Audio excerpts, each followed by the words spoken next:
Compromising your spiritual commitment to Jesus is a very subtle and slippery slope. The reason that we have to be careful if we're standing lest we fall is because compromising your faith, your spiritual commitment to Jesus, is something that happens in a very subtle way, in a very slippery way. You don't even realize that it's happening.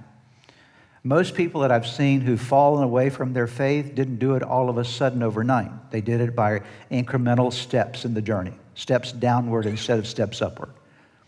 A slippery slope that they found themselves on. And I believe that this was Judas's biggest problem, that he compromised his commitment to Jesus, but it happened in a very subtle way, in a very slippery sort of way. I believe the real issue for Judas was the fact that while he started following Jesus, he never fully gave his whole heart to Jesus. That Judas held on to some attitudes, some motives. He held on to some sins in his heart that he was never willing to actually give up to Jesus. We might say that Judas held on to some pet sins in his life.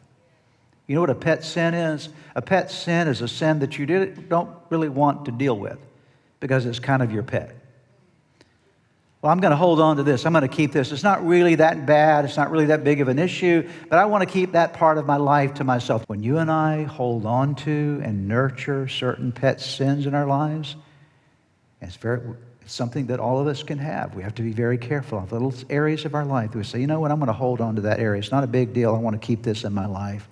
Let this continue in my life. When we hold on to these things, we shouldn't be surprised when they grow up and they viciously turn to attack us.